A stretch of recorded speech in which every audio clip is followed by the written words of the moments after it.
Shalom, shalom, family. Welcome back to another session of story time with your favorite sister, Shia Fire, Indiana Jones, or the Crystal Skull, whichever name you like, the Angel of Death, whatever, however. All right. So today we are talking about Asherah poles, electricity origins, the Baphomet of Calumet, the hermaphrodite double sex dual spirit of Native Americans, and the heathens that they mixed with. Minotaurs, mini Taurus, or mini bull, uh, petrification in bodies as well as trees or plants. And lastly, astral projection. Alrighty.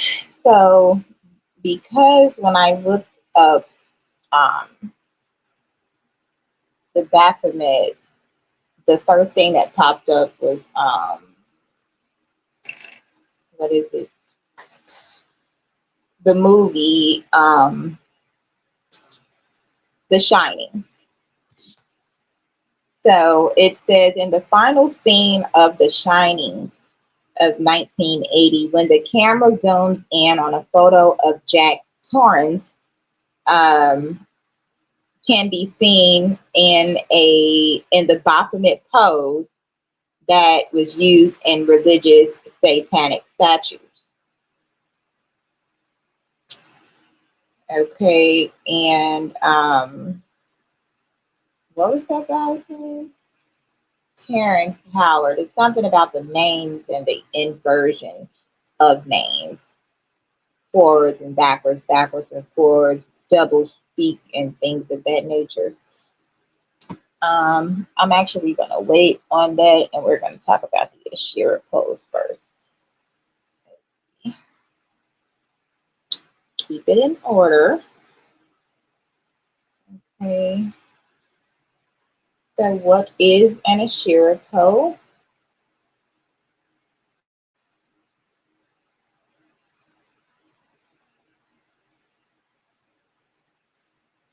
Asherah pole in the Bible, we have Deuteronomy 16 and 21 states that um, God hated the Asherim, whether rendered as poles. Do not set up any wooden Asherah pole.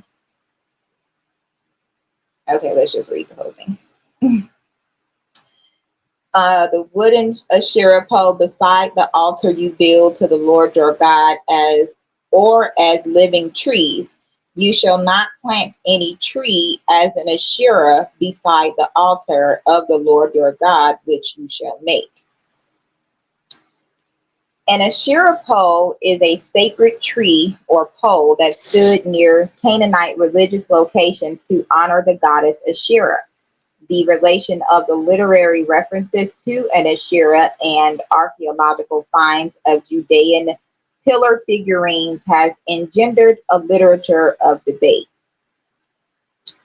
The Asherim were also cult objects related to the worship of Asherah, the consort of either Baal, or as inscriptions from Kuntalet or Ashrud and Kerbet el Kam attest Yahweh, and thus objects of contention among competing cults. Most English translations of the Hebrew Bible translate the Hebrew words Asirim, or Asherah, Asherah, to Asherah poles. References from the Hebrew Bible. Asherim are mentioned in the Hebrew Bible in the books of Exodus, Deuteronomy, Judges, the books of Kings, the second book of Chronicles, and the books of Isaiah, Jeremiah, and Micah or Micah. The term often appears as merely Asherah, referred to as groves. I'm currently on if you want to say, the bank of Chicago's Cottage Grove. In the King James Version, which follows the Septuagint rendering as Alsos, Alsos, Alse, A-L-S-E, or Alce, and the Vulgate Lucus, Lucus, and Poles in the New Revised Standard Version.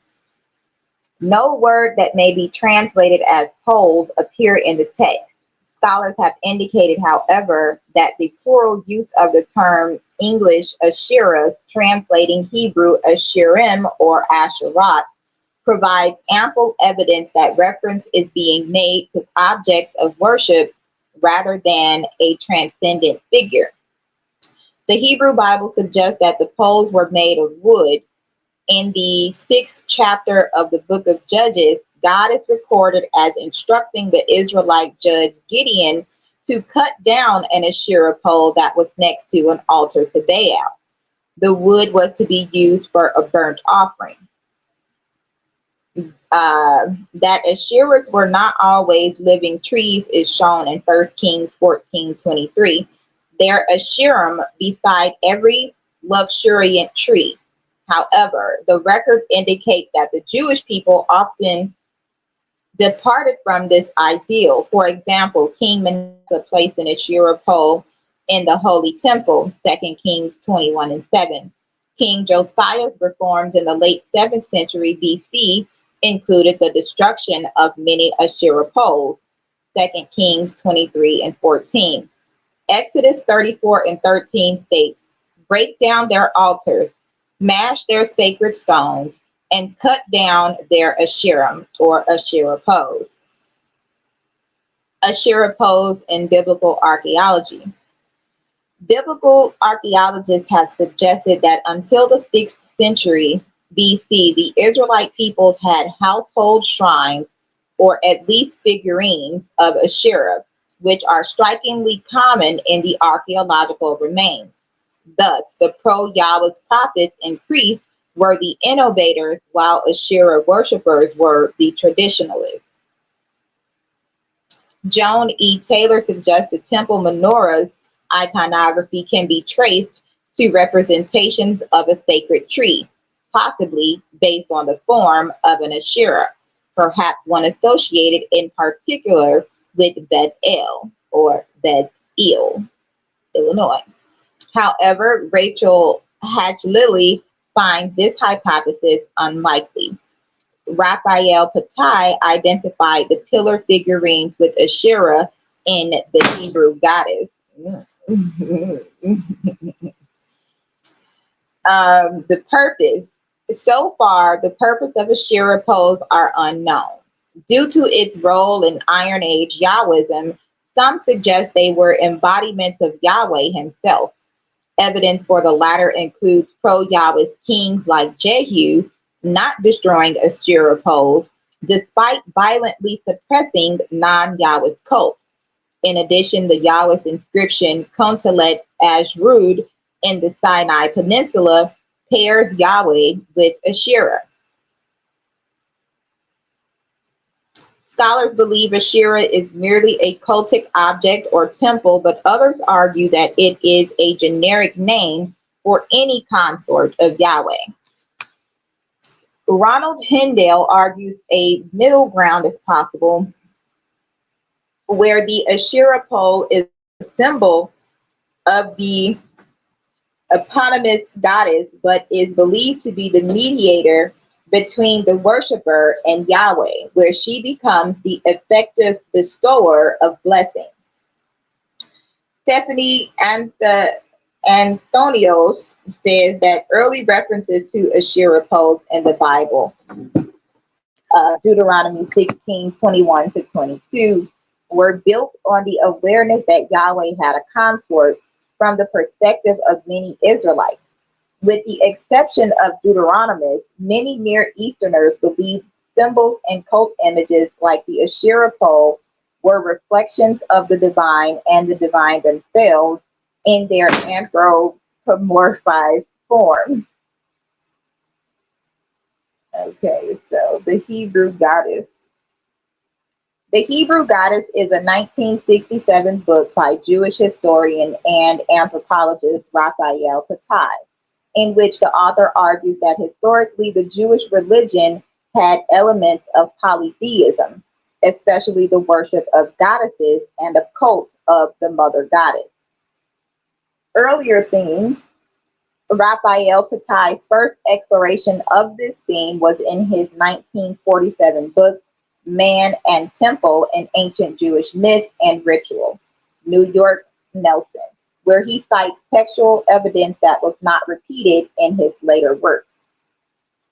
Thesis: the Hebrew goddess supports the theory through the interpretation of archaeological and textual sources as evidence for veneration of feminine beings. His Hebrew goddesses identified in the book include Asherah, Anak, Astarte, Ashima, the cherubim in Solomon's temple, the Matronet or Shekinah, and the personified Shabbat's bride.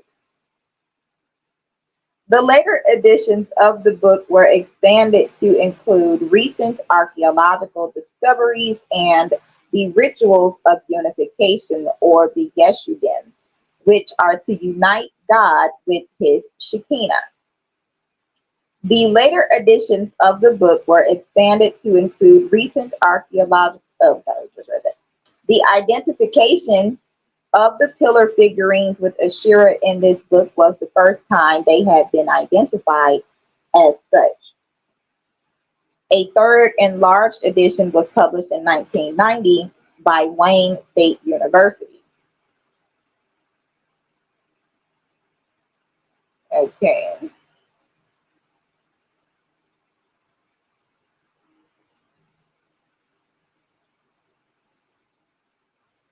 Now, Asherah, Asherah, Asherah, Asireh, uh, Ataratu, Romanized, Akkadian, Romanized, Asarat, Quatabanian, TRT, Turt, is the great goddess in ancient Semitic religion. She also appears in Hittite writings as Esardu or Esardus or Asertus. I said Asertu, and as Atharat in Ugarit. Some scholars hold that Yahweh and Asherah were a consort pair in ancient Israel and Judah, while others disagree. The etymology of the name.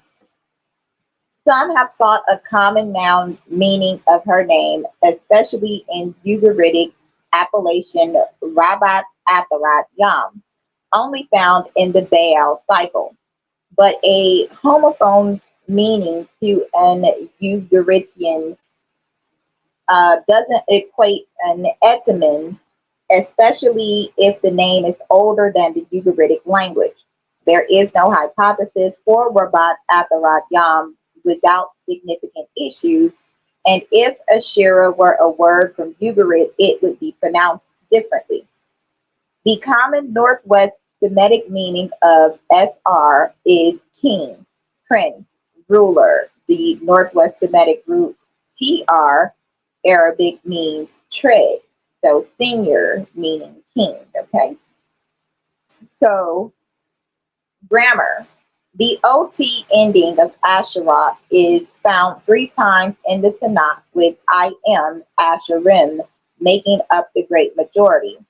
The significance is unclear, as the interaction of gender and number in Hebrew is not robustly understood.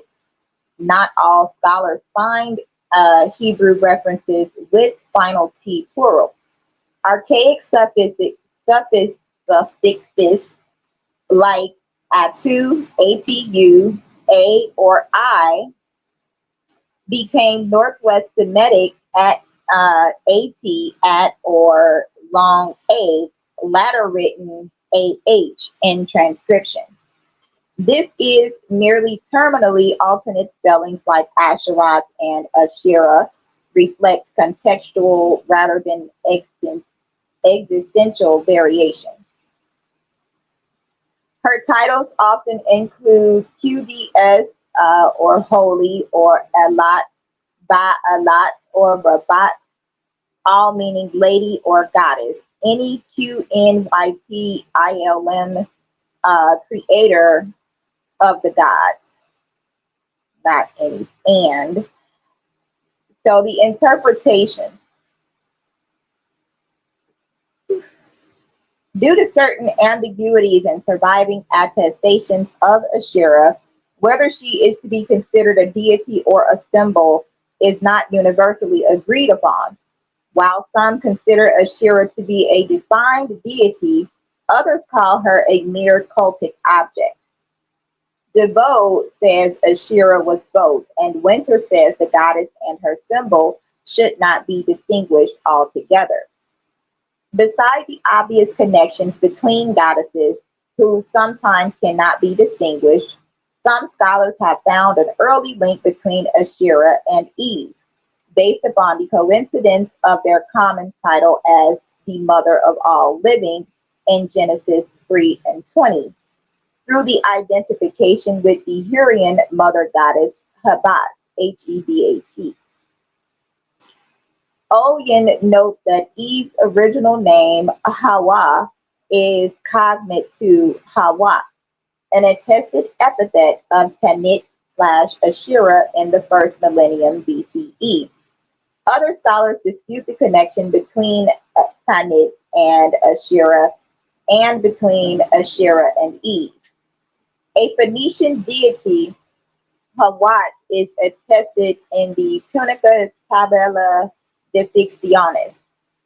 There is further speculation that Shekinah, as a feminine aspect of Yahweh, may be a cultural memory of devolution of Asherah. Another such aspect is seen in the feminine, grammatically or otherwise, treatment of the Holy Spirit or Sophia. Goddess aspect creep can even lap upon male figures like Jacob or Jesus. Iconography. A variety of symbols have been associated with Asherah. The most common by far is that of the tree, an equivalence seen as early as Neolithic times. Cultic objects dedicated to Asherah frequently depict trees, and the terms Asherim and Asherah, regularly invoked by the Hebrew Bible in the context of Asherah worship, are traditionally understood to refer to sacred trees called Asherah poles. An especially common Asherah tree in visual arts is the date palm, a reliable producer of nutrition through the year.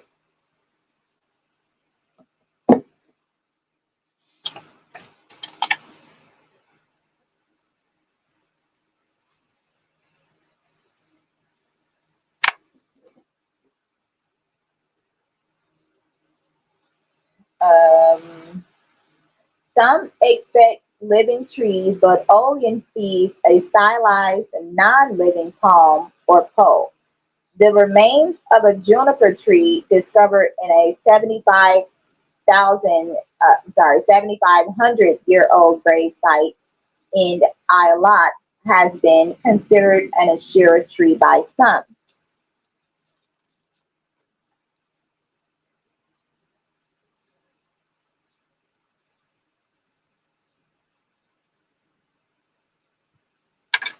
Asherah's association with fertility was not limited to her association with trees. She was often depicted with pronounced sexual features.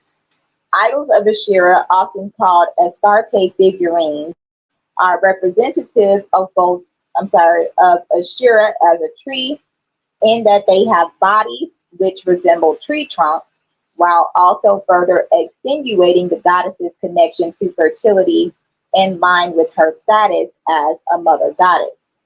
The Judean pillar figures universally depict Asherah with protruding breasts.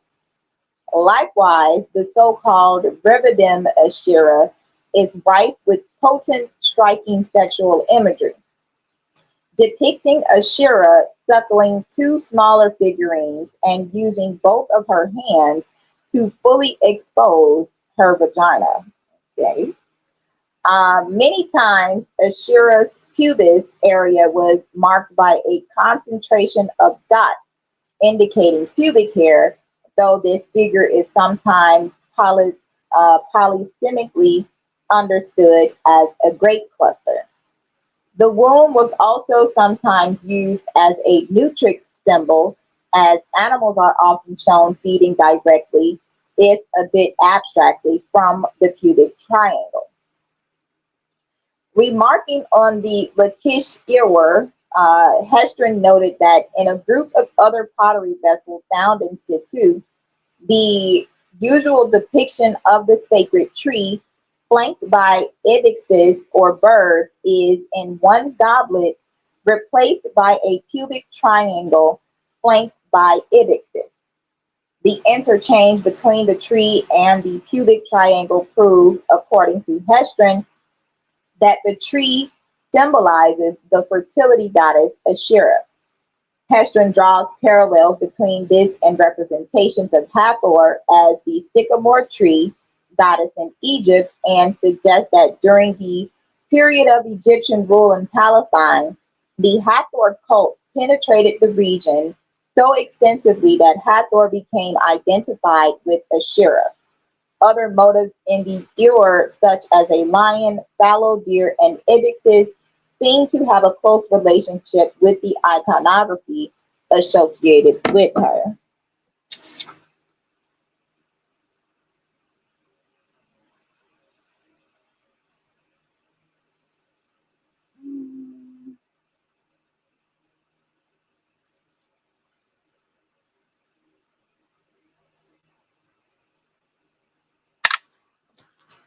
So Asherah may also have been associated with the ancient Pan, Near Eastern master of animals motif, which depicted a person or deity betwixt two confronted animals.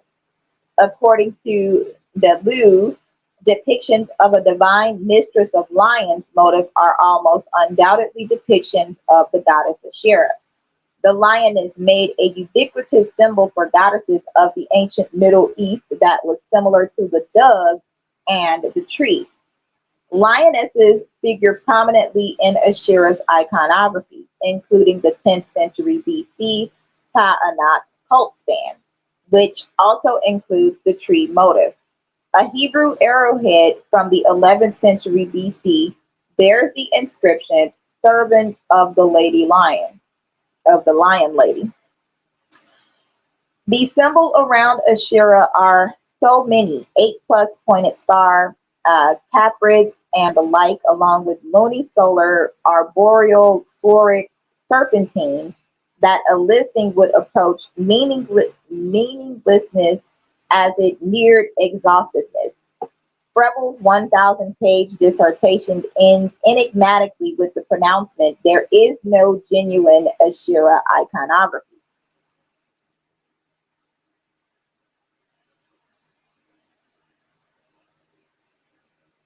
One second.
Okay, sorry about that.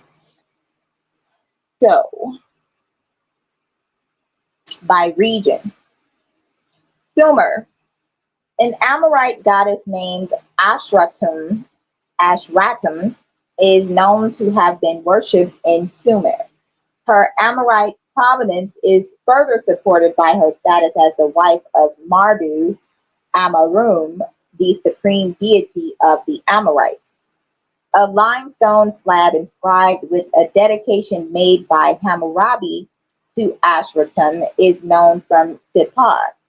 In it, he compliments her as Lord of the Mountain, Bel Shaddai, and presages similar use presages similar use with words like voluptuousness, joy, tender, patient, mercy to commemorate setting up a protective genius or font for her in her temple. Though it is accepted that Ashratum's name is cognate to that of Asherah, the two goddesses are not actually identified with one another, given that they occupy different positions within their pantheons, despite sharing their status as consort to the supreme deity. Akkad. In Akkadian text, Asherah appears as Aseratu, though her exact role in the pantheon is unclear, as a separate goddess. Antu was considered the wife of Anu, the god of heaven. In contrast, Astarte is believed to be linked to the Mesopotamian goddess Ishtar, who is sometimes portrayed as the daughter of Anu. Points of reference in Akkadian epigraphy are collocated and heterographic Armana letters 60 and 61's Asheritic personal name. Within them is found a king of the Amorites by the 14th century name of Abdi Shurta, servant of Asherah. Each is on line 2 within the letter's opening or greeting sentiment. Some may transcribe Aseratu or Asratu. In Ugaritic text, Asherah appears as TRT, anglicized Atarat or Atharat. She is called Elat, ELAT, goddess, the feminine form of El, compared to Alat, ALLAT, or Alate. She is also called Quod, holiness. There is reference to a senior, TTRT. Gibson says sources from before 1200 BC almost always credit Atharat with her full title, RBT TRT YM or RBT TRT. However, Ramoni's indexing of Ugaritic epithets states the phrase occurs in only the Baal epic. Apparently of Akkadian origin, Rabat, Rabat, means lady, literally female great one. She appears to champion her son, Yam, god of the sea, in his struggle against Baal. Yam's ascription as god of the sea may mislead. Yam is the deified sea itself rather than a deity who holds dominion over it. So some say Atarat's title can be translated as Lady Atarat of the Sea, alternatively, she who walks on the sea, or even the great lady who tramples Yam. This invites relation to a chaos comp in which neither she nor Yam is otherwise implicated. Park suggested in 2010 that the name Atharat might be derived from a passive participle form referring to the one followed by the gods, that is, progenitrix or originatrix, which would correspond to Asherah's image as the mother of the gods in Ugaritic literature. This solution was a response to and variation of the Margalit's of her following in Yahweh's literal footsteps.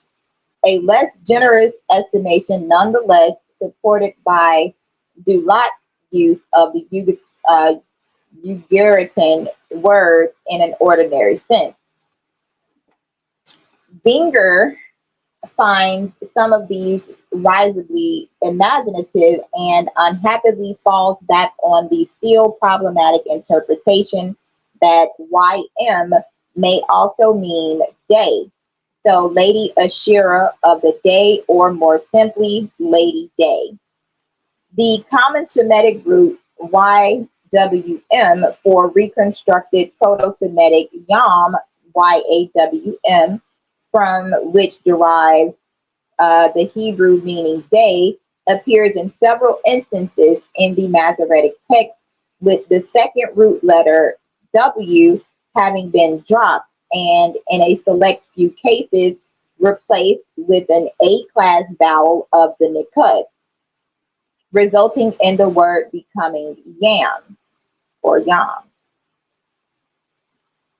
Such occurrences, as well as the fact that the plural days can be read as both yomim and yamim in Hebrew, gives credence to this alternate translation.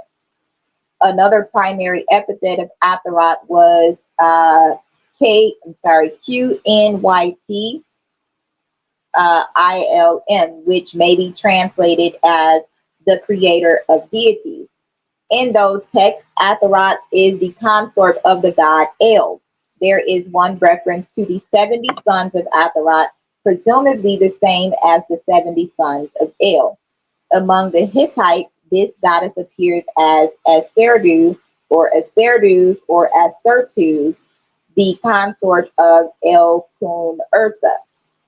El, the creator of earth, and the mother of either 77 or 88 sons. In Israel and Judah, the conception of Asherah as the partner of Yahweh has stirred a lot of debate. Many have written about it, and many scholars conclude that Yahweh and Asherah were indeed a consort pair among the ancient Israelites. Prime evidence for worship includes an iconography and inscriptions at two locations in use in the circa the 9th century. The first was in a cave at Kerbet el Kam. The second was at Kuntalet Ajrud. In the latter, a jar shows bovid anthropomorphic figures and several inscriptions that refer to Yahweh of Samaria and his Asherah, and Yahweh of Teman or Teman and his Asherah. Some scholars hold that the Asherah mentioned in the inscriptions refers to a cultic symbol rather than a goddess. In one potsherd, there appear a large and small bovine. This oral fixation motif has diverse examples in winter. In fact, already Flinders Petrie in the 1930s was referred to Davies on the memorable stereotype. It's such a common motif in Syrian and Phoenician ivories that the Arslan Tash hoard had at least 4. They can be seen in the Louvre. Sacred prostitution. Early scholarship emphasized somewhat mutually negating possibilities of holy prostitution, hieros gamos, and orgiastic rites. It has been suggested by several scholars that there is a relationship between the position of the Gebaira or the Gebaire in the royal court and the worship, orthodox or not, of Asherah. The Hebrew Bible frequently and graphically associates goddess worship with prostitution or whoredom in material written after the reforms of Josiah. Jeremiah and Ezekiel blame the goddess religion for making Yahweh jealous and cite his jealousy as the reason Yahweh allowed the destruction of Jerusalem. Although their nature remains uncertain, sexual rites typically revolved around women of power and influence, such as Mayaka. The Hebrew term kadishtu, formerly translated as temple prostitutes or shrine prostitutes, literally means priestesses or consecrated women, from QDS meaning holy. However, there is a growing scholarly consensus that sacred prostitution never existed and that sex acts within the temple were strictly limited to yearly sacred fertility rites aimed at assuring an abundant harvest. And all of this goes back into sexual immorality, goes back into the Masonic and Eastern Star cults, where they're having so-called religious orgies, having so-called religious prostitution, and all kind of uncleanness. So, in the Hebrew Bible, there are references to the worship of numerous deities throughout the books of Kings. Solomon builds temples to many deities, and Josiah is reported as cutting down the statues of Asherah in the temple Solomon built for Yahweh in 2 Kings chapter 23, verse 14. Josiah's grandfather Manasseh had erected one such statue in 2 Kings 21, verse 7, 217 being Indiana, Springfield, Simpsons. Okay. So the name Asherah appears 40 times in the Hebrew Bible, but it's 240 right now. It is much reduced in English translations. The word Asherah is translated in Greek as Greek grove. Plural looks like Avon or Anon. Looks like Avon. Yeah. Anyway, in every instance, apart from Isaiah chapter 17, verse 8, chapter 27, verse 9, and 2 Chronicles chapter 15, verse 16, chapter 24, verse 18, with Greek trees being used for the former and peculiarly Astarte for the latter. The Vulgate in Latin provided lucus or nemus, a grove or a wood. From the Vulgate, the King James translation of the Bible uses grove or groves instead of Asherah's name. Non-scholarly English language readers of the Bible would not have read her name for more than 400 years afterward. The association of Asherah with trees in the Hebrew Bible is very strong. For example, she is found under trees, 1 Kings 14 to 23, chapter 14, verse 23, 2 Kings chapter 17, verse 10, and is made of wood by human beings, 1 Kings chapter 14, verse 15, 2 Kings chapter 16, verses 3 and 4. The farther from the time of Josiah's reforms, the broader the perception of an Asherah became. Trees described in later Jewish texts as being an Asherah or part of an Asherah include grapevines, pomegranates, walnuts, myrtles, and willows. Eventually, monotheistic leaders would suppress the tree due to its association with Asherah.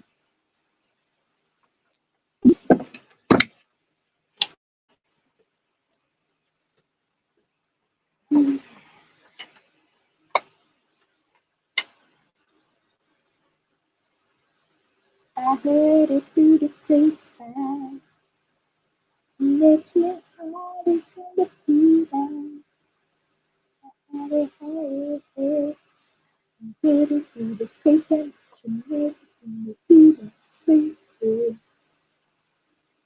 That's 5 trees, okay? And eventually, monotheistic leaders would suppress the tree due to its association. In Deuteronomy chapter 12, Yahweh is commanding the destruction of her shrines as to maintain purity of his worship. Jezebel brought hundreds of prophets for Baal and Asherah with her into the Israelite court. William Dever's book discusses female pillar figurines the Queen of Heaven name, and the cakes. Dever also points to the temple at Tel Arad, the famous archaeological site with cannabinoids and mastaba. Dever notes the only goddess whose name is well attested in the Hebrew Bible or in ancient Israel generally is Asherah. In the Philistine records, various partial inscriptions found on destroyed 7th century BCE jars in Akron, Ohio, contain words like SMN for oil, DBL for fig cake, QDS for holy, and LSRT to Asherah, and LMQM for the shrine. This has been taken as evidence that Asherah was worshipped in Philistia. In Egyptian sources, attempts to identify Asherah within the pantheon of ancient Egypt have been met with both limited acceptance and controversy. Beginning during the 18th dynasty of Egypt, a Semitic goddess named Katesh, meaning holiness, sometimes reconstructed as Kudshu or Kudshu, appears prominently. That dynasty follows expulsion of occupying foreigners from an intermediate period.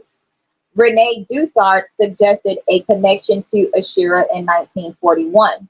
Subsequent studies tried to find further evidence for equivalence of Katesh and Asherah, although Wiggins does not. His hesitance did not dissuade subsequent scholars from equating Asherah with Katesh. In Arabia, as Atarat or TRT in Qatabanian, she was attested in pre-Islamic South Arabia as the consort of the moon god AMM.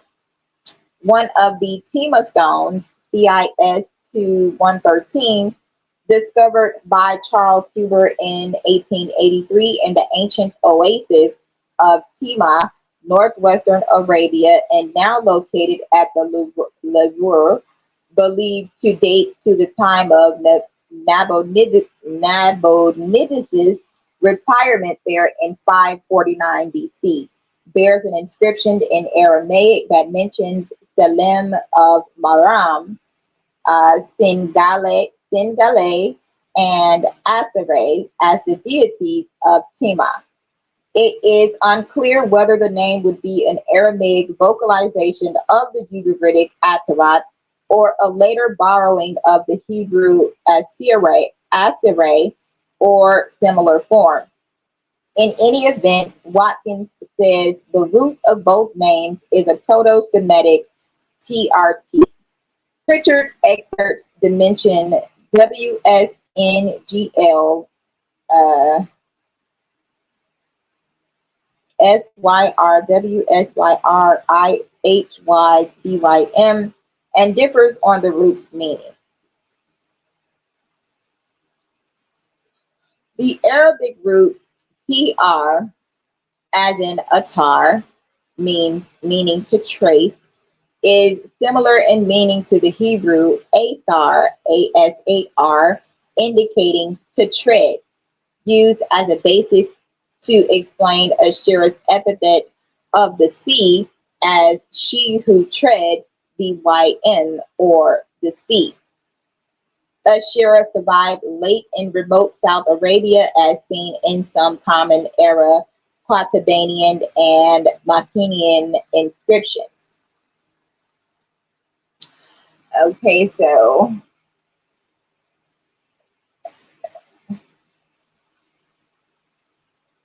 Asherah poles and electricity origins. Why did it come up as Usher poles and electricity origins? Let's see about this. The fall of the house of Usher. Lord have mercy. Okay. I'm gonna take it.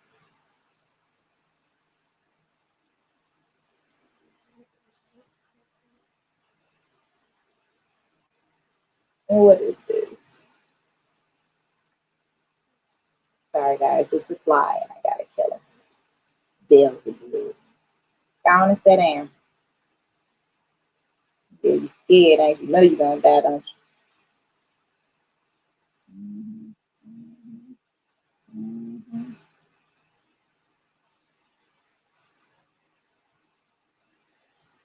Right, stop playing with your life. So this is the summary and analysis, the fall of the House of Usher. The first 5 paragraphs of the story are devoted to creating a Gothic mood. That is, the ancient decaying castle is eerie and moldy, and its surrounding moat seems stagnant. Immediately, Poe entraps us. We have a sense of being confined within the boundaries of the House of Usher. Outside the castle, a storm is raging, and inside the castle, there are mysterious rooms where windows suddenly rift open. Oh my God, that's what's going on right now. Blowing out candles. One hears creaking and moaning sounds and sees the living corpse of the Lady Madeline. This then is the Gothic, and these are its trappings. One should realize by now that these are all basic effects that can be found in any modern Alfred Hitchcock type of horror film, any ghost movie, or in any of the many movies about Count Dracula. Here is the genesis of this type of story, created almost 150 years ago in plain, no nonsense America, a new nation not even 60 years old. 250 on the clock. Besides having a fascination for the weird and the spectral, Poe was also interested in the concept of the double, the schizophrenic, the ironic, and the reverse. He investigated this phenomenon in several stories, including William Wilson, a story which is analyzed in this volume. And so it is important to note that there is a special importance attached to the fact that Roderick Usher and the Lady Madeline are twins. Poe is creating in this story his conception of a special affinity between a brother and his twin sister. It is almost as if Poe were inventing ESP, for this accounts for the fact that Roderick Usher has heard the buried Lady Madeline struggling with her coffin and her chains for over 3 days before the narrator hears her. Unfortunately, modern readers tend to be a little jaded by the many Gothic effects. ESP, for example, is rather old hat today as a Gothic device, but in Poe's time, it was as frightening and mysterious as UFOs are today. The fall of the House of Usher exemplifies perfectly Poe's principle of composition that states that everything in the story must contribute to a single unified effect. Late in the story, Roderick Usher says, I feel that the period will sooner or later arrive when I must abandon life and reason together in some struggle with the grim phantasm, fear. Clearly, Poe has chosen the grim phantasm, fear, for his prime effect to be achieved in this story. As a result, every word, every image, and every description in the story is chosen with the central idea in mind of creating a sense of abject terror and fear within both the narrator and the reader. From the opening paragraphs, ominous and foreboding as they are, to the presentation of the oversensitive, hopelessly frail, and delicate Roderick Usher, to the terrible conclusion with the appearance of the living corpse, all of Poe's details combine to create the anxiety accompanying that grim phantasm fear. Like so many of Poe's stories, the setting here is inside a closed environment. From the time the unnamed narrator enters the house of Usher until the end of the story when he flees in terror, the entire story is boxed within the confines of the gloomy rooms of an oppressive autumn day where every object and sound is attenuated to the over-refined and overdeveloped sensitivities of Roderick Usher. In fact, The greatness of this story lies more in the unity of design and the unity of atmosphere than it does in the plot itself. In terms of what plot there is, it is set somewhat in the past, and we find out that the narrator and Roderick Usher have been friends and schoolmates previous to the story's beginning. At least Usher considers the narrator to be his friend, in fact, his only friend, and he has written an urgent letter to him, imploring him to come to the Usher manor post haste. As the narrator approaches the melancholy house of Usher, it is evening time and a sense of insufferable gloom pervades his spirit. This is the first effect Poe creates, this sense of insufferable gloom. There are no Gothic stories or ghost stories which take place in daylight or at high noon. These type of stories must occur in either darkness or in semi-darkness, as and thus the narrator arrives at this dark and cryptic manner just as darkness is about to enshroud it. The house, the barren landscape, the bleak walls, the rank sedges in the moat, all these create a sickening of the heart and unredeemed dreariness. This is a tone which will become the mood throughout the entire story. Poe next sets up a sense of the double or the ironic reversal when he has the narrator first see the house of Usher as it is reflected in the black and lurid tarn, a dark and gruesome revolting mountain lake which surrounds it. The image of the house, you should note, is upside down.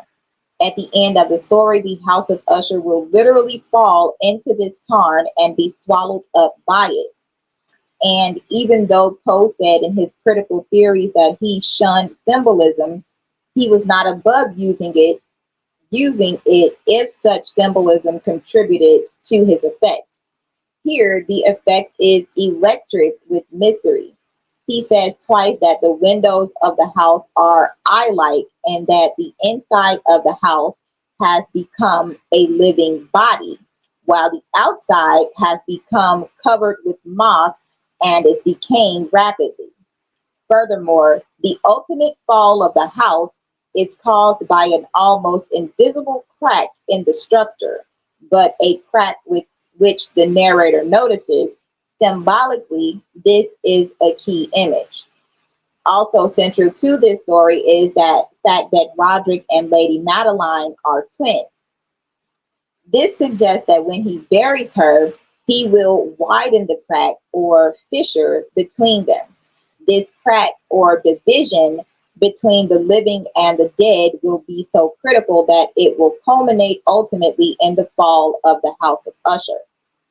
It is possible that Poe wanted us to imagine that when Usher tries to get rid of that other part of himself, the twin half, he is in effect signing his own death warrant. Certainly at the end of the story, Lady Madeline falls upon him in an almost vampire-like sucking position, and the two of them are climatically totally one, finally united in the light of the full moon, which is today, by which the narrator is able to see the tumultuous fall of the House of Usher. The full moon, of course, is a traditional prop for stories of this sort. That is, one finds it in all Gothic, ghostly, and vampire type stories. Upon entering the Gothic archway of the deteriorating mansion, the narrator is led through many dark and intricate passages filled with somber tapestries, ebon blackness, and armorial trophies. As noted earlier, these details of old armor standing in the shadows and the intricate passageways leading mysteriously away are all traditional elements in all Gothic horror stories.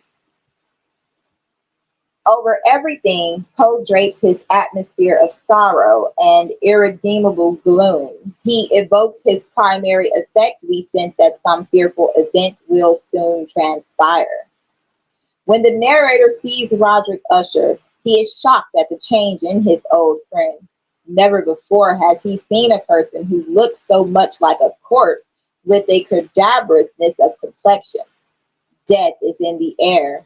The first meeting prepares us for the untimely and ghastly death of Roderick Usher later in the story. Usher tries to explain the nature of his illness. He suffers from a morbid acuteness of the senses. He can eat only the most insipid food, wear only delicate garments, and he must avoid the odors of all flowers. His eyes, he says, are tortured by even a faint light, and only a few sounds from certain stringed instruments are endurable. As Roderick Usher explains that he has not left the house in many years and that his only companion has been his beloved sister, the Lady Madeline, we are startled by Poe's unexpectedly introducing her ghostly form far in the distance. Suddenly, while Roderick is speaking, Madeline passes slowly through a remote portion of the apartment and disappears without ever having noticed the narrator's presence. No doctor has been able to discover the nature of her illness. It is a settled apathy, a gradual wasting away of the person in a cataleptical state. That is, Lady Madeline cannot respond to any outside stimuli. The narrator then tells us that never more will he see her alive. Of course, then the question at the end of the story is, was the Lady Madeline ever alive? Or is the narrator deceiving the reader by this statement?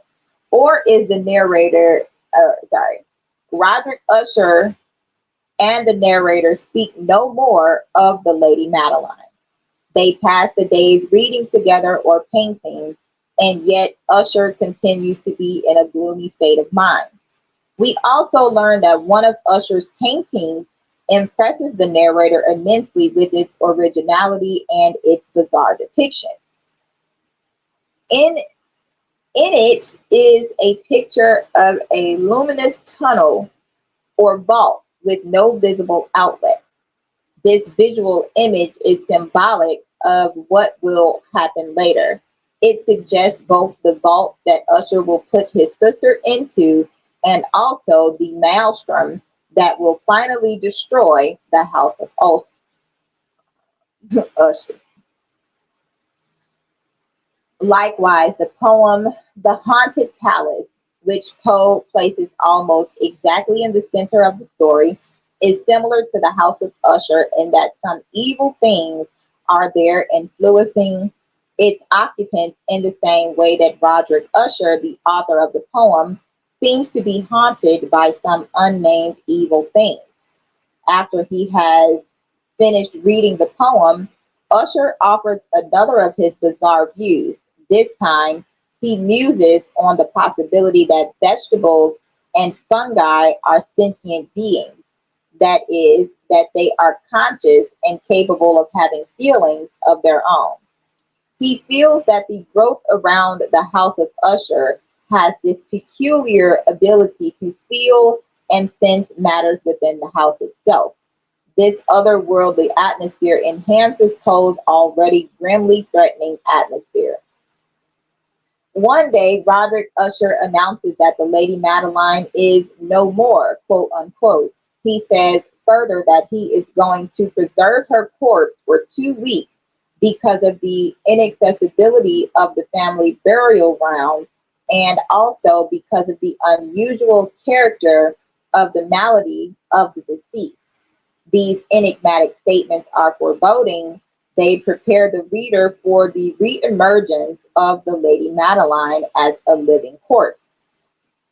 At the request of Usher, the narrator helps carry the encoffined body to an underground vault where the atmosphere is so oppressive that their torches almost go out.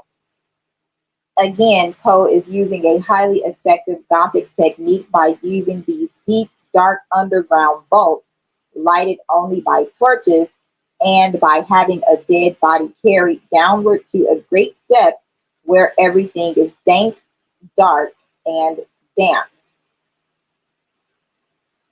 After some days of bitter grief, Usher changes appreciably. Now he wanders feverishly and hurries from one chamber to another. Often he stops and stares vacantly into space, and though he is listening, as though he is listening to some faint sound. Timestamp 303. His terrified condition brings terror to the narrator. Then we read that on the night of the seventh or eighth day after the death of the Lady Madeline, the narrator begins to hear certain low and indefinite sounds, which come from an undetermined source. As we will learn later, these sounds are coming from the buried Lady Madeline, and these are the sounds that Roderick Usher has been hearing for days. Because of his oversensitiveness and because of the extrasensory relationship between him and his twin sister, Roderick has been able to hear sounds long before the narrator is able to hear them. When Usher appears at the narrator's door looking cadaverously wan and asking, "Have you not seen it?" the narrator is so ill at ease that he welcomes even the ghostly presence of his friend. Usher does not identify the "it," quote unquote, he speaks of, but he throws open the casement window and reveals a raging storm outside. A tempestuous night, singular in its terror and its beauty. Again, these details are the true and authentic trappings of the Gothic tale. Night, a storm raging outside while another storm is raging in Usher's heart, and a decaying mansion in which visible gaseous exhalations enshrouded the mansion. All these elements contribute to the eerie Gothic effect Poe aimed for. The narrator refuses, however, to allow Usher to gaze out into the storm with its weird electrical phenomena, exaggerated by their reflection in the rank miasma of the tarn. Protectively, he shuts the window and takes down an antique volume entitled Mad Tryst by Sir Lancelot Canning and begins reading aloud. When he comes to the section where the hero forces his way into the entrance of the hermit's dwelling, the narrator says that it appeared to me that from some very remote portion of the mansion there came indistinctly to my ears what might have been, in its exact similarity of character, the very cracking and ripping sound which was described in the antique volume which he is reading to Usher. The narrator continues reading, and when he comes to the description of a dragon being killed and dying with a shriek so horrid and harsh and withal so piercing, he pauses because at the exact moment he hears a low and apparently distant but harsh, protracted, and most unusual screaming or grating sound, which seems to be the exact counterpart of the scream in the antique volume. He observes Usher, who seems to be rocking from side to side, filled with some unknown terror. Very soon the narrator becomes aware of a distant sound, hollow, metallic, and clangorous, yet apparently muffled. When he approaches Usher, his friend responds that he has been hearing noises for many days, and yet he has not dared to speak about them. The noises, he believes, come from Lady Madeline. We have put her living in the tomb. He heard the first feeble movements a few days ago while she was in the coffin. Then he heard the rending of the coffin and the grating of the iron hinges of her prison, and then her struggling with the vault. And finally, she is now on the stairs and so close that Usher can hear the heavy and horrible beating of her heart. With a leap upwards, he shrieks, "Madman! I tell you that she now stands without the door." At this moment, with superhuman strength, the antique doors are thrown open, and in the half darkness there is revealed the lofty and enshrouded figure of the Lady Madeline of Usher. There is blood upon her white robes, and the evidence of a bitter struggle on every portion of her emaciated frame. With the last of her energy, while she is trembling and reeling, she falls heavily upon her brother, and, in her violent and now final death agonies, bore him to the floor a corpse and a victim to the terrors he had anticipated. The narrator tells us that he fled from the chamber and from the entire mansion, and at some distance he turned to look back in the light of the full setting and blood red moon, emphasis mind, and saw the entire house of Usher split at the point where there was a zigzag fissure, and watched as the entire house sank into the deep and dank tarn which covered finally the fragments of the house of Usher. There are more varying interpretations of this story than there are of almost any of Poe's other works. For some of the widely differing interpretations, the reader should consult the volume 20th Century Interpretations of Poe's Fall of the House of Usher. One key to the story is, of course, the name of the main character. An usher is someone who lets one in or leads one in. Thus, the narrator is ushered into the house by a bizarre looking servant, and he is then ushered into Roderick Usher's private apartment and into his private thoughts. Finally, usher also means doorkeeper, and as they had previously ushered Lady Madeline prematurely into her tomb, at the end of the story, Lady Madeline stands outside the door, waiting to be ushered in. Failing that, she ushers herself in and falls upon her brother. In the concept of twins, there is also a reversal of roles. It is Usher himself who seems to represent the weak, the oversensitive, the overdelicate, and the feminine. In contrast, Lady Madeline, as many critics have pointed out, possesses a superhuman will to live. She is the masculine force which survives being buried alive and is able, by using almost supernatural strength, to force her way out and escape from her entombment in the vault, and then, despite being drained of strength, as evidenced by the blood on her shroud, she is able to find her brother and fall upon him. Oh, brother, where art thou?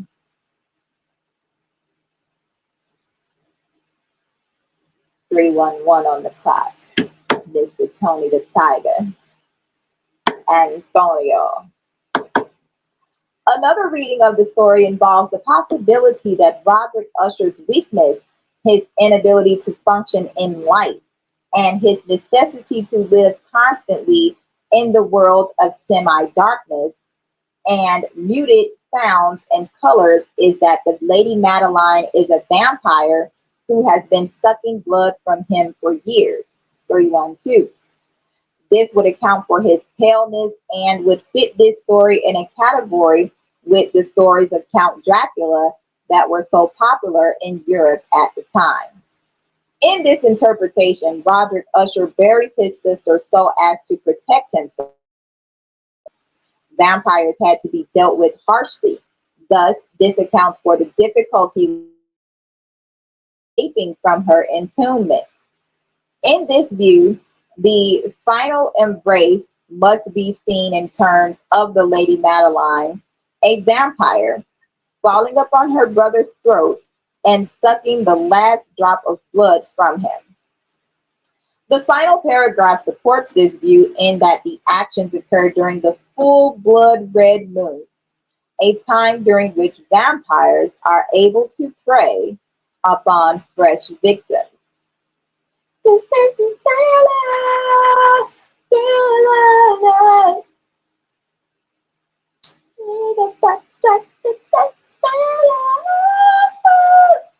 sorry.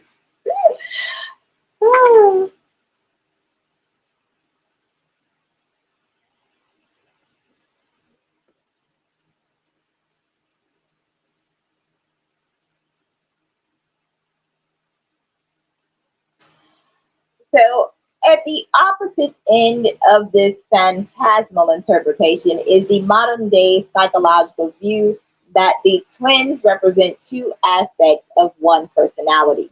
The final embrace in this case becomes the unifying of two divergent aspects into one whole being at birth. Certainly, many romantics considered birth itself to be a breaking away from supernatural beauty, and they believed that death was a reuniting of oneself with that original spirituality. Lady Madeline can then be seen as the incarnation of otherworldliness, the pure spirit purged of all earthly cares. She is, one might note, presented in this very image at one point in the story. She seems to float through the apartment in a cataleptic state. If Usher embodies the incertitude of life, a condition somewhere between waking and sleeping. Is that picture in real good? Come on now.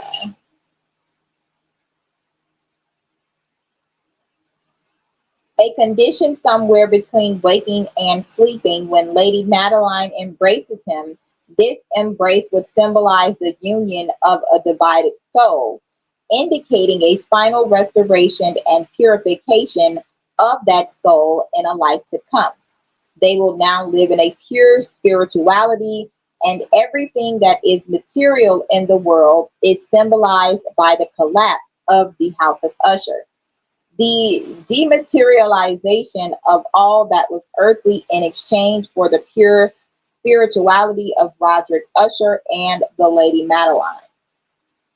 Even though Poe maintains that he did not approve of symbols or allegory, this particular story has been, as suggested above, subjected to many and varied types of allegorical or symbolic interpretations. The 1984 movie is popping up right now with the eye on it. So funny.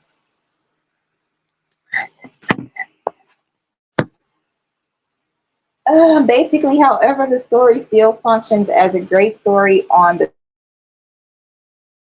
story in which the element of fear is evoked in its highest form. 316.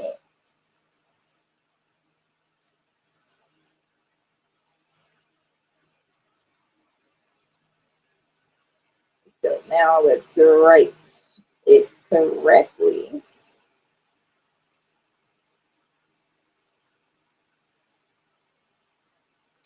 Okay, so now I'm getting I'm getting Usher. I'm getting Usher. Usher is Asherah. Usher is Asher. The tribe Asher. The triber. Uh, Usher Asher. Usher is Asherah. The Baphomet. I don't freaking know. Us, her. Us, her. Us, her. What? The U.S. her. U.S. for. Oh Lord, that's a rat to be kicking, boy. Let me get some boy. Be right back. Let me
Okay, and I'm back.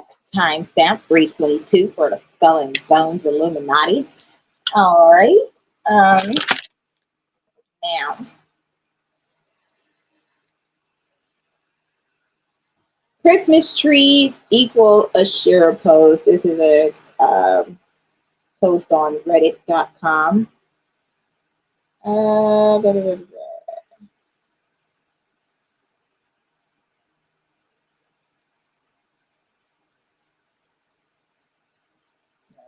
Let me read through. I saw something about the lights.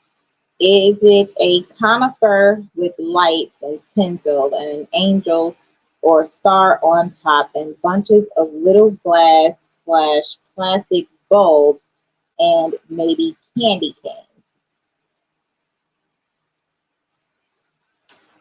Okay. Let's look back. Okay, so it says since winter is seen as death, more so back in the day without electricity, days are darker, all the plants die, the sick children die from cold. I'm trying to find it. And now it says that the post was deleted. Oh, that's crazy. Okay, let us continue.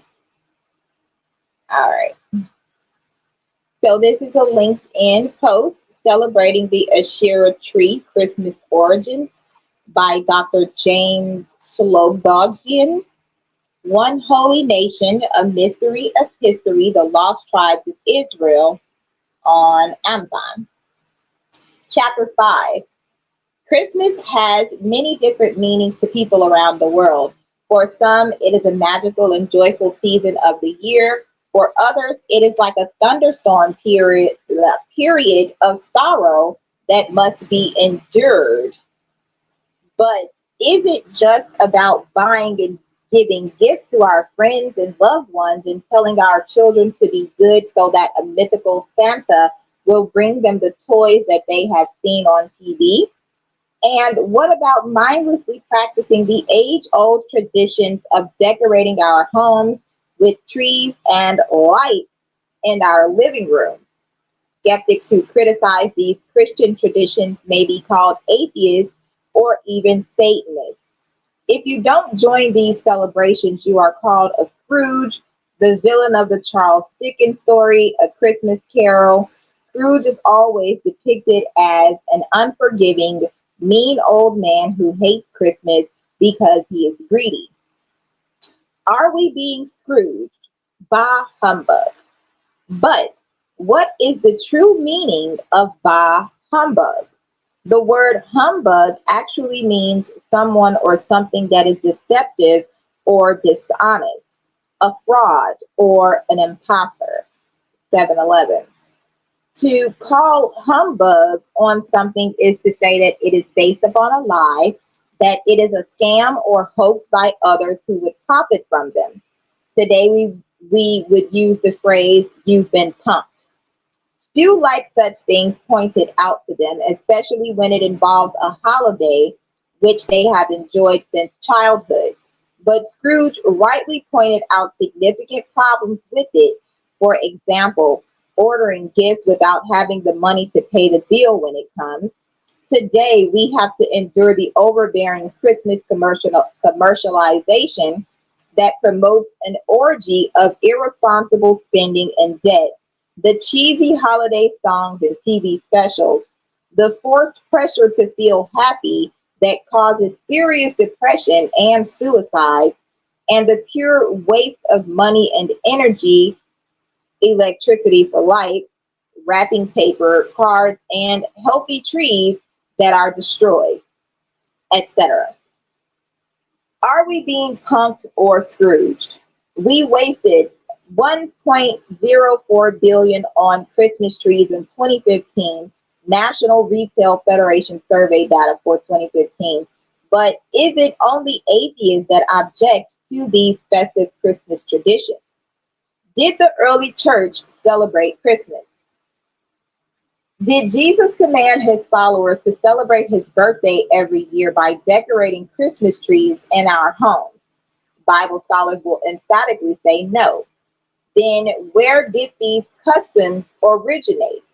It is a historical fact that Joseph married Jesus, the 12 apostles, and the 120 disciples never celebrated Jesus' birthday on December 25th or any other day of the year. Now, why would I say something like that? Because the first century Jewish historian Josephus has noted that Jewish families did not celebrate birthdays. Nay, indeed, the law does not permit us to make festivals at the birth of our children and thereby afford occasion of drinking to excess. For the first 300 years of the early Christian church, the birth of Christ wasn't celebrated in December or any other day of the year. The celebration of birthdays, including that of Jesus, was rejected as a pagan or heathen tradition by the apostles and all of Jesus' disciples. For one thing, the astrological implications of the celebration of birthdays, pagan practices like astrology, are specifically prohibited in the Bible in Isaiah 47:13 through 14.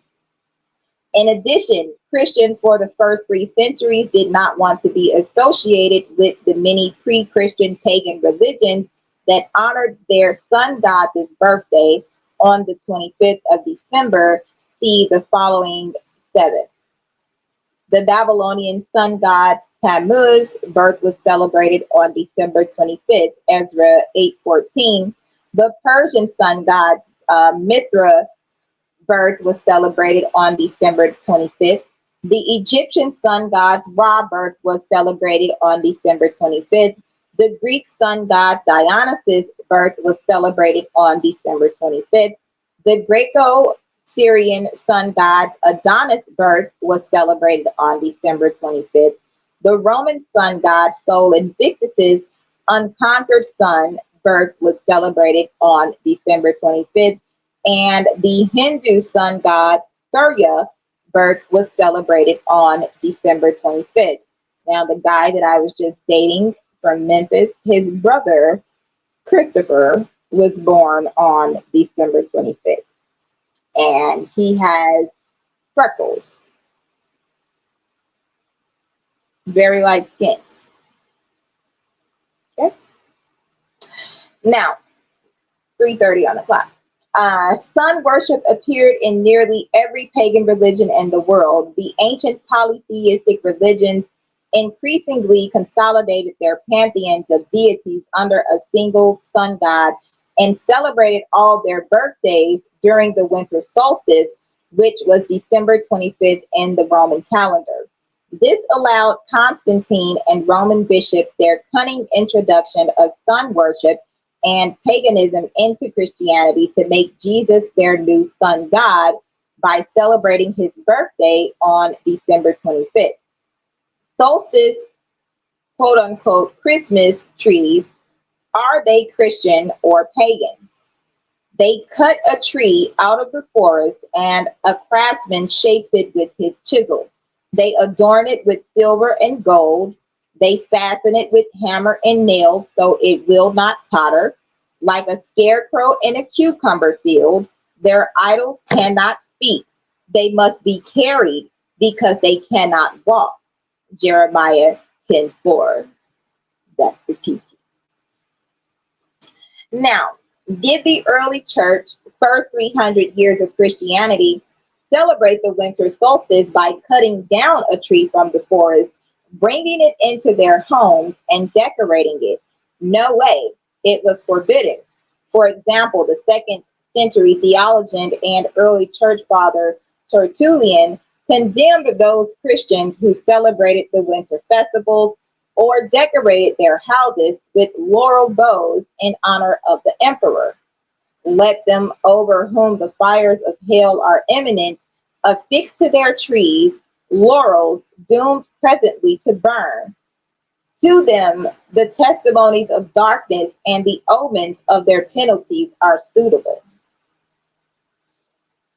Modern day professional pastors declare that the Christmas tree tradition was started by Germans in the 16th century and that Martin Luther was the first Protestant reformer to bless this Christian quote unquote tradition by putting lights on his tree. But as late as the 1840s, Christmas trees were seen as a pagan symbol and not accepted by most Christians in America. The influential Oliver Cromwell preached against the heathen traditions of Christmas carols, decorated trees, and any joyful expression that desecrated that sacred event. In 1659, the General Court of Massachusetts enacted a law making any observance of December 25th other than a church service a penal offense. People were fined for hanging decorations. That stern solemnity continued until the 19th century when the influx of German and Irish immigrants undermined the Puritan legacy. 333 on the clock. Back to the Irish. The red hair, freckles, pointy ears, and whatnot. Okay? And the mixing of seeds and whatnot. So, President Theodore Roosevelt, an avowed environmentalist, banned Christmas trees from the White House during his presidency. But why did the early church fathers up until the 19th century condemn the traditional Christmas tree? Were they just party poopers? 333. The true origin of the solstice Asherah Christmas tree. For the customs of the peoples are worthless. Like a penny with a hole in it, penny with a hole in it. Anyway, according to the Encyclopedia Britannica, the use of evergreen trees, wreaths, and garlands to symbolize eternal life was a custom of the ancient Egyptians, Romans, and Vikings. Evergreen Plaza, Chicago, 95th. Christmas has been celebrated for the past 5,000 years by pagans, those that worshiped the creation, not the creator. But it was simply called by different names, such the winter solstice and Saturnalia. For over 3,000 years before the birth of Christ, many ancient people believed that the sun was a god and that winter came every year because the sun god had become sick and weak. They observed that the 21st of December, HOI, the Bach's birthday, was the shortest day and longest and darkest night of the year when the earth is tilted farthest from the sun. These signs in the sky terrified the heathens, Jeremiah 10, 2 through 5. So in hopes of appeasing their sun god to come back and get well and bring them longer and sunnier days, they would bring into their homes pieces of nature like evergreen trees, which symbolized life to them. Evergreen boughs of holly gave them hope and reminded them of all the green plants that would grow again when the sun god was strong and summer would return.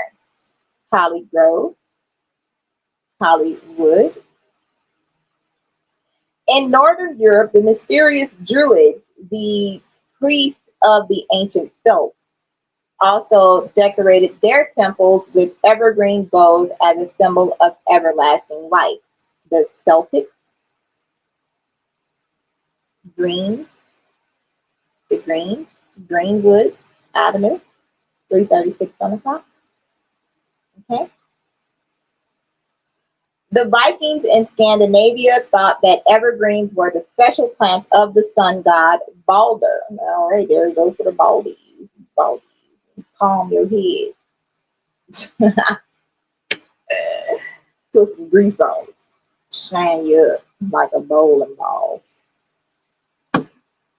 I don't know why y'all want to play with me, because now I'm about to roast everybody.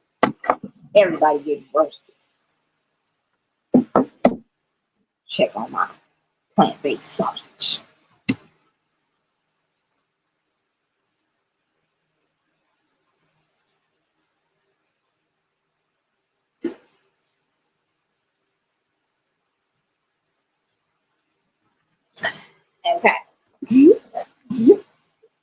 them voices is. Oh, it's a riot in my head. Okay, the Garden of Eden tree symbolism, the forbidden tree of evil. Evil. Okay, the modern Christmas tree is frequently traced to the symbolism of trees in pre-Christian winter rites, wherein Viking and Saxon worshipped trees. However, the original source and design of false worship that Satan continues to imitate appears to be the forbidden tree of the knowledge of good and evil, not the tree of life. A serpent around a tree stump is one of the most common symbols we find used in ancient pagan religions. Today, we wrap our Christmas lights around the tree like a snake. 338. The Christmas tree is identified with the tree of paradise. The lady down the street has a something paradise on her, the witch, I'm going to say, on the corner with no address on her house. Okay, so the Tree of Paradise of medieval mystery plays that were given on the 24th of December, Miss Teresa McCarran, the commemoration and name day of Adam and Eve in various countries.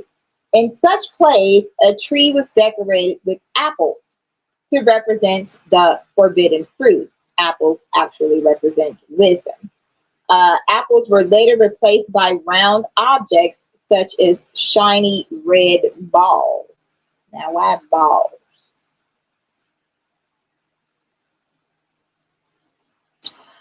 Cat in the hat. Bible scholars inform us that the modern day Christmas tree finds its origin in the Asherah tree or pole that is condemned over 40 times by God in the Bible. Anyone can very easily go to a number of secular and biblical encyclopedias and learn that the practice of placing evergreen trees inside of a home was something practiced by the heathens all over the world as representing this Garden of Eden tree during the shortest daylight periods of the year, or the time around the winter solstice. 3-4. Historically, this was the practice of erecting the Asherah tree or pole to worship the goddess Asherah. The Old Testament prophet Jeremiah condemned this pagan idolatry practice of cutting an Asherah pole out of the forest to deck it with silver and gold.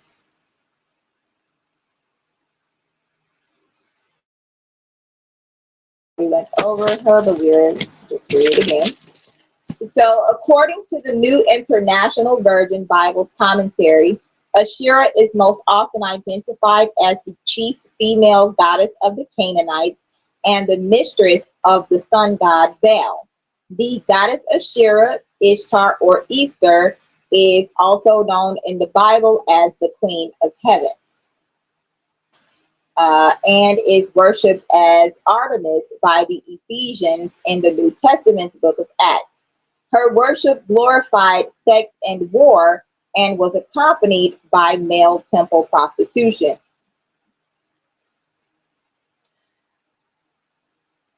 What did I just hear? YMCA? Now I'm in California.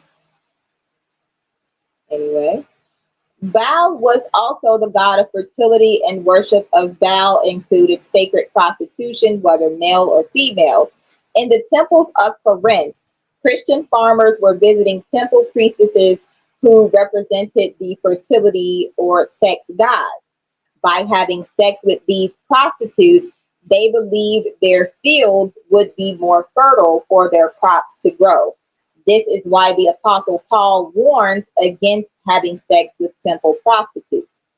1 Corinthians chapter 6, verses 15 through 17. Because when you do, you are being united spiritually with the sex goddess, thereby committing idolatry. In the book of Hosea, or Hosea, chapter 4, 7 to 12, We read that Israel's priests had forgotten their spiritual heritage and had sold out to Baal, the Canaanite god of agriculture and chief of the religious fertility sex cult. They were promoting idol worship and ritual prostitution. Not surprising, Baal worship included rituals with vile sexual practices. Male worshippers had sex with female temple prostitutes or priestesses, and young men wishing to bear children had that window slam.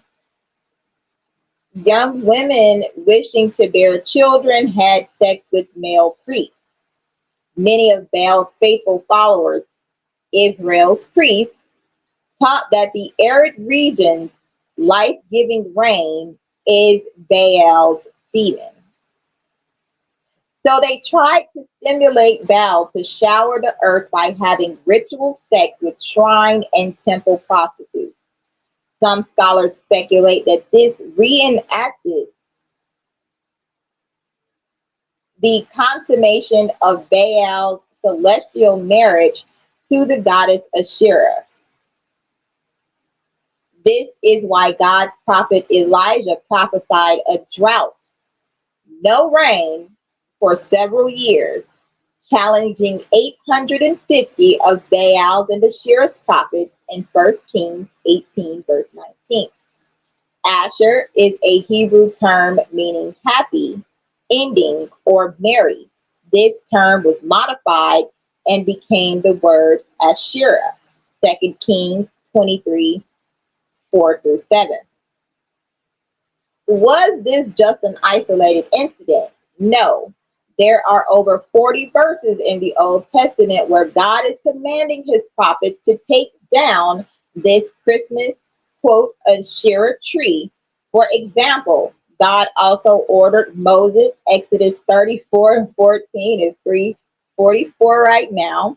Gideon, Judges 6, 25 to 30. Josiah, 2 Chronicles 34 and 4. Let's go. Isaiah 17 verse 8. Jeremiah chapter 17 verse 2. Micah chapter 5 verse 14. And Ezekiel 6:13. That's law. Now, to take down this shameful idolatrous tree and burn it. Why does God hate this tree? God forbids idol worship, and this Asherah tree was aligned with the altar of the pagan god Baal. The Canaanites would sacrifice gifts to this solstice Christmas tree / altar, similar to the way we bow down to present our Christmas gifts under the tree. Why was idol worship so bad? The Israelites had access to the one true God, but they constantly fell into worshiping lifeless idols made of wood and stone. They put aside worshiping the Creator in order to worship the creation. For example, the pagan queen of Israel, Jezebel, promoted and funded the Baal worship rituals of worshiping the Asherah or Christmas tree and caused the northern kingdom of Israel to fall into idolatry. These 10 lost tribes were scattered into the heathen nations. Who was Jezebel? What did Jesus say about her end times teachings? I have this against you. You tolerate that woman Jezebel, who calls herself a prophet. By her teaching, she misleads my servants into religious prostitution or sex sacrifice to idols, sexual immorality, and the eating of food sacrificed to idols. Now I say to the rest of you in Thyatira, to you who do not hold to her teaching and have not learned Satan's so-called deep secrets, hold on to what you have until I come. Revelations 2 and 20 through 25. Jezebel, a pagan queen of Israel, was considered the evilest woman who ever lived. Queen Jezebel, the wife of King Ahab, brought the idol worship of Asherah into the northern kingdom, and it eventually spread to Judah in the southern kingdom of Israel. What are Jezebel's teachings or Satan's deep secrets? Occult symbols. Everything that is hidden will eventually be brought into the open, and every secret will be brought to light. That's Jesus in Mark 4:22, on them 22s. Jezebel was connected to Baal worship as a follower and priestess of Asherah. Thus, she was slut-shamed as a famous harlot because she worshipped the sex goddess Asherah. Not only did 400 prophets of Asherah eat at Jezebel's table, confirmed 1 Kings 18 and 19, but her father was recorded historically as being a priest of Asherah. That means that Jezebel worshipped this fertility sex goddess by teaching the Asherah occult symbolism. The reason these teachings and symbols are not well known today or practiced openly are because that they are occult or hidden from those who have not been initiated into the occult. They have been hidden since the ancient Shem, Noah's son, killed Nimrod, who worshiped the sun god Baal in this mystery Babylon religion. Revelation 17:3-5. The worship unholy trinity was Baal, father, Tammuz, son, and Asherah/Easter, mother, queen of heaven. The patterns of worshiping the devil then went underground and withdrew into secrecy to hide their rituals behind the symbolism. We know that Jezebel was involved with idolatry and witchcraft, 2 Kings 9, verse 22, and that the Asherah tree stumps or stripper poles in groves were considered Baal altars. This is where animals and human babies were sacrificed, while the naked witch priestesses orgasmically danced and climaxed around the Asherah pole, praying for rain or Baal semen to shower the earth for crops to grow. These Asherah or Christmas tree altars were brought into the homes where gifts and offerings were placed under the idol tree, Baal's altar, to worship the sex goddess and the sun god. The Asherah symbols of fertility and rebirth were the penis, a Christmas tree stump, testicles, Christmas witch balls that capture evil spirits. Semen is the tinsel, the silver and gold. The vagina is the wreath, and the breast swooping curves of holly, etc. Tray fives. This is why pagan worship is called the occult, because the true meaning of these things is hidden from view, yet in plain sight of those who have been initiated. God commands us to destroy these Christmas trees. This is what you are to do to them. Break down their altars, smash their sacred stones, cut down their Asherah trees, and burn their idols in the fire. The images of their gods you are to burn in the fire. Do not covet the silver and gold on them, and do not take it for yourselves, or you will be ensnared by it. For it is detestable to the Lord your God. Do not bring a detestable thing into your house, or you, like it, will be set apart for destruction. Regard it as vile and utterly detested, for it is set apart for destruction. Deuteronomy chapter 7, verse 5, chapter 7, 25-26. What is Satan's hidden symbol of the Christmas tree? Christ has redeemed us from the curse of the law, being made a curse for us, for it is written, "Cursed is every one that hangs on a tree." Galatians 3:13, Deuteronomy 21:23. The Romans crucified thousands of criminals on old olive tree stumps, not expensive customized wooden crosses as we see in Hollywood movies. Historians inform us that Jesus was also crucified on a tree stump, not a cross. and the Apostle Paul confirms this. The word cross appears 28 times in the New Testament, Alex Cross, and in all cases, it is translated from the Greek word stauros, Stauros. The original meaning of this word was not a cross, but an upright tree stump or Asherah pole. Stauros denotes primarily an upright pale of stake. On such malefactors were nailed for execution, to be distinguished from the ecclesiastical form of a two-beamed cross. The shape of the latter had its origin in ancient Chaldea or Babylon and was used as the symbol of the spring sun god Tammuz, being in the shape of the mystic Ptah, the initials of his name. In that in that country and in adjacent lands, including Egypt. By the middle of the 3rd century AD, the churches had either departed from or had travestied certain doctrines of the Christian faith. In order to increase prestige of the apostate ecclesiastical system, pagans were received into the church apart from regeneration by faith and were permitted largely to retain their pagan signs and symbols. Hence, the tau or T in its most frequent form, the cross piece lowered was adopted to stand for the cross of Jesus.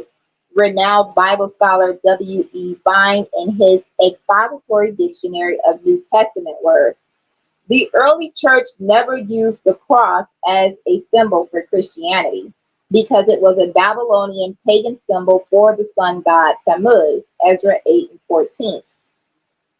Most scholars now agree that the cross, as an artistic reference to the Passion events, cannot be found prior to the time of Constantine. It was not until after 312 AD, Chicago area code, that the cross rose in popularity as a symbol of the Christian faith. For the first 300 years, believers in Jesus used such non-violent symbols as the fish, the dove, and the lamb. The fish, Pisces, was one of the first Christian symbols as either letter in the Greek word for fish. Now they want to make noise.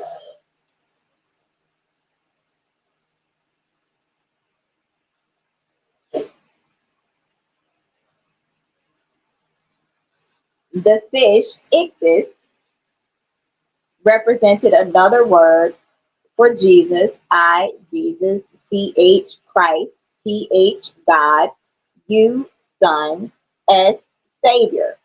The dove is a symbol of the Holy Spirit, where it appeared at Jesus' baptism and descended from heaven and rested upon him in John 1, verse 32. The sacrificial Lamb of God was most frequently used to represent Jesus Christ in John 1 and 29, as it symbolizes atonement or the forgiveness of sins. The early church celebrated Jesus' resurrection, not his death symbol. Let me go check on my food.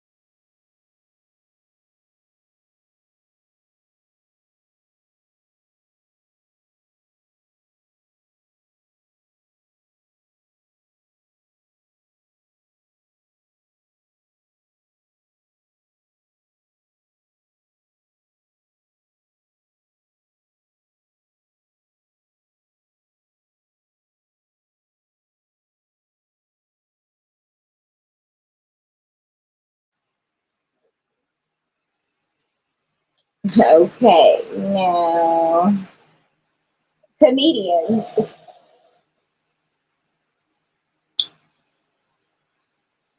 So I, Jesus, get back to Earth, and they put all these crosses everywhere. And I'm like, what? Do you think that if JFK, hold on now,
ain't that much damn drilling in the world. Y'all finished the damn roof a week ago. It's 4 o'clock in the afternoon. They ain't been working on this roof all day. Now they out here. Stop, please. Retarded. I'm gonna get in a second and I'll be back.